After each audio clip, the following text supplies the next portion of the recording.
bom dia. A partir de 2015, o STF declarou inconstitucionais as doações eleitorais feitas por pessoas jurídicas. O financiamento de campanhas eleitorais no Brasil passou a depender de recursos públicos e de doações de pessoas físicas. Após essa decisão da Corte, o Congresso Nacional criou, durante a mini-reforma eleitoral de 2015, o Fundo Especial de Financiamento de Campanha, que destina recursos do Tesouro Nacional para que os candidatos a cargos eletivos possam divulgar as suas propostas aos eleitores. Em princípio, esse dinheiro não pode ser empregado livremente. Foram criadas resoluções que regulamentam aí como é que esses recursos são distribuídos, como eles podem ser usados e como é feita a sua prestação de contas. Cabe ao Poder Executivo definir, na proposta de orçamento dos anos eleitorais, o montante dos recursos que o Tesouro Nacional vai destinar a esse fundo. E os valores precisam ser aprovados pelo Congresso Nacional. Após a aprovação, os recursos são disponibilizados à Justiça Eleitoral no primeiro dia útil do mês de junho do ano das eleições, para então serem distribuídos aos partidos políticos. Como cidadão, eu acho um absurdo destinar qualquer recurso do Tesouro para financiamento de campanha. Poderiam restringir as doações a pessoas físicas e ponto final. Só para você ter uma ideia de como são distribuídos esses recursos, 2% são distribuídos igualitariamente entre todos os partidos. O restante é distribuído conforme a representação no Congresso Nacional. 35% são destinados aos partidos que tenham elegido pelo menos um deputado federal na proporção dos votos obtidos na última eleição geral. 48% são distribuídos na proporção da representação de cada legenda entre os assentos na Câmara dos Deputados. E os 15% restantes são divididos aos partidos conforme a proporção da representação entre as vagas do Senado Federal. A resolução que regulamenta a arrecadação e os gastos de partidos políticos e candidatos durante a campanha eleitoral, os recursos originários do Fundo Especial de Financiamento de Campanha, tem o seu emprego restrito às hipóteses previstas na legislação eleitoral.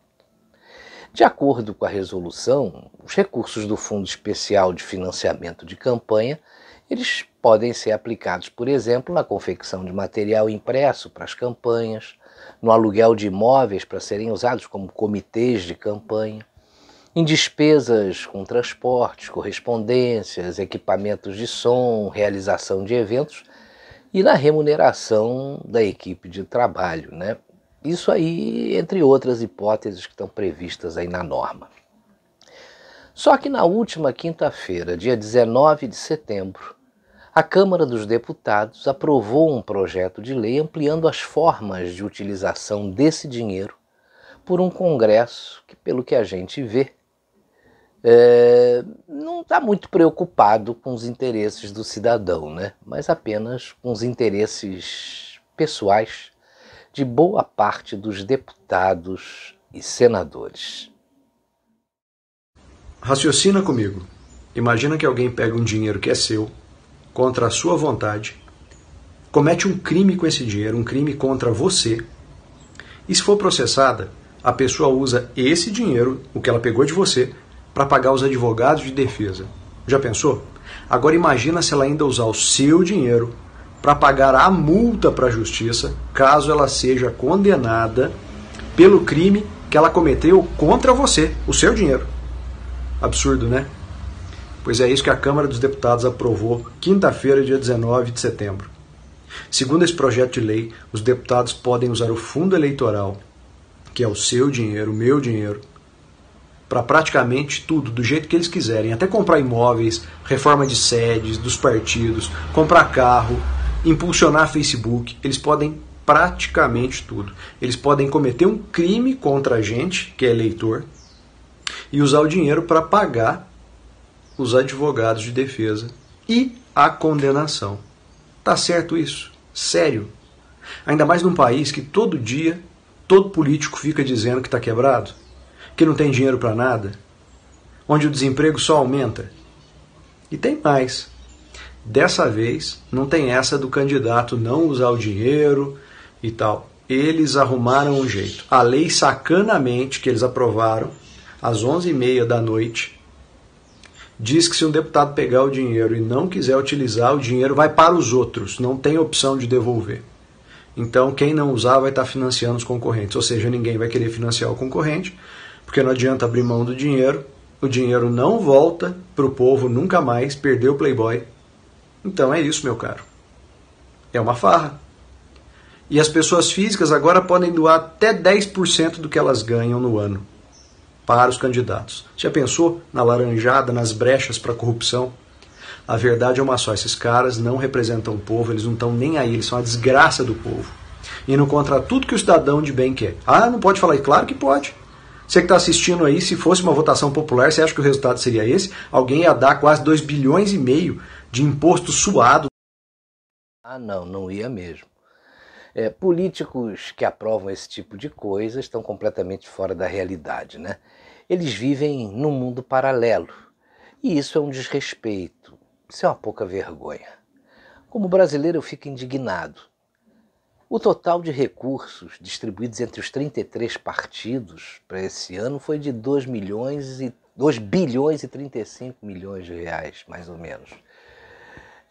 Pelo cálculo, o PT vai receber o maior montante, com mais de 201 milhões, seguido pelo Partido Social Liberal, PSL, com cerca de 199 milhões, e pelo MDB, o Movimento Democrático Brasileiro, com aproximadamente 148 milhões. 2 partidos comunicaram à Justiça Eleitoral a sua decisão de abrir mão dos recursos desse fundo para poder financiar as campanhas políticas dos seus candidatos a prefeito e vereador, que foram o Partido Novo e o Partido Renovador Trabalhista Brasileiro, PRTB. Mas agora, sabendo que esse dinheiro vai para os outros partidos, será que eles vão continuar abrindo mão desse dinheiro? Eu acho que não. Talvez a única coisa que a gente possa fazer é tentar escolher pelo voto candidatos melhores. Mas enquanto os partidos políticos tiverem donos, como acontece aqui no Brasil, serão poucos os candidatos realmente alinhados com os interesses da população e com a possibilidade de mudar isso tudo que está aí. Se os próprios presidentes da Câmara e do Senado fazem de tudo para se perpetuarem no poder, mesmo com a consultoria legislativa do Senado afirmando que a recondução dos dois é inconstitucional, o que a gente pode esperar dessas pessoas, né? A reforma política precisa ser feita com urgência. Mas ela não pode ser feita pelos políticos que estão aí, porque senão as coisas vão piorar para nós e melhorar muito para eles. Infelizmente.